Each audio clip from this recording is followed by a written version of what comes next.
नहीं, मैंने नहीं रखा, मैंने नहीं रखा, आपने रखा है क्योंकि आप उनको वोट दे रहे हैं, आप उनको वोट दे रहे हैं।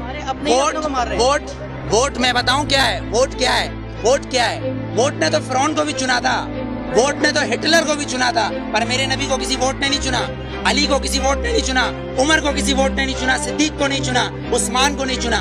तो फिर आप और मैं कैसे हो सकते हैं कि इस मुल्क का कानून वोट पे हो, वो भी 5 और 6 से कोई अमल करता है। मुझे सिर्फ इतना सा अल्हम्दुलिल्लाह, अल्हम्दुलिल्लाह वो लोग अमल, मैं बताता हूँ, आप मुझे आंसर देने दें। आपने क्वेश्चन करा है, मैं आंसर दूंगा, आप उसका आंसर ना दें, या तो आप ना पूछें। मेरे नबी ने ये नहीं बोला किसी मासूम को मत मारो, लेकिन मेरे नबी ने कहा अगर तुम्हारे काबे पे कोई हमला करे तो उसको जवाब दो। अक्सा के अंदर नमाज पढ़ना है मुझे, तुम्हारा कानून मुझे पढ़ने देगा? मेरा किबला अव्वल है, यहूदियों ने उसमें घोड़े बांधे हुए, तो फिर मैं क्या करूं? अगर लाल मस्जिद के अंदर मुशर्रफ हमला करेगा तो मैं क्या करूं? मेरे घर के अंदर मेरी माँ को आके कोई उठा के ले जाए, मैं क्या करूं?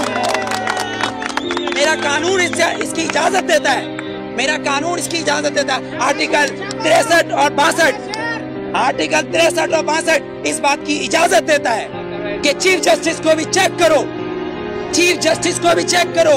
लेकिन यहाँ तो मैं पार्किंग वाला खड़ा हूँ, ये पार्किंग वाला मैं खड़ा हूँ, यहाँ गवर्नमेंट आती है कहती गवर्नमेंट की गाड़ी है। तो ये जो गधे खड़े, ये जो गधे खड़े जिनके टैक्स से ये गवर्नमेंट बनती है, जब ये 10 रुपए और 20 रुपए दे रहे हैं तो ये गवर्नमेंट क्यों नहीं देगी?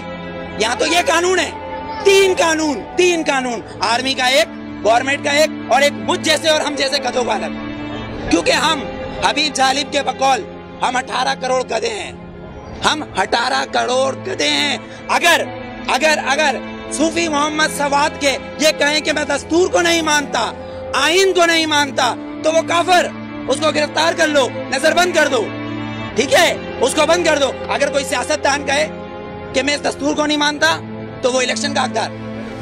आपको कितना लोन माफ किया, मुझे कितना लोन माफ किया, पर हमारे सियासतदानों को अरबों रुपया माफ। बिलावल जरदारी साहब का 30 अरब रुपए का महल रायगढ़ में बन रहा है, वो भी किससे लिया है? मलिक रियाज से, Malik Riyaz. No, you are not corrupt, I am not corrupt, Malik Riyaz is a corrupt, एक करप्ट मैन हमारे प्रेसिडेंट को पैसा दे रहा है और कह रहा है रायगढ़ में महल बनाओ, इसलिए कि नवाज शरीफ का महल उधर है। क्यों ठट्टा में बनाओ ना, लाड़काना में बनाओ, उधर गरीब लोग मर रहे हैं। सैलाब आया सिंध में तो तुम स्विट्जरलैंड घूम रहे थे, हाँ? तुम किस पाकिस्तान की बात करते हो? पाकिस्तान का मतलब क्या है? पाकिस्तान, फारसी में इस्तान को कहते हैं शहर, और पाक है पहला कलमा तैयब, तैयब माने पाक, और तैयब का मतलब मदीना सानी है। ये सुन ले ये यहूदी हुक्मरान जिनकी डोरे सिर्फ वॉशिंगटन और न्यूयॉर्क से चलती है, लंदन से हिलती है, किसी की पिशावर, कोयटा, पिंडी या कराची से डोरे नहीं हिलती, इनकी अमेरिका से डोरे हिलती है। जिस दिन इनकी काबे से डोरे हिलेंगी उस दिन वोट दूंगा, वरना बायकॉट।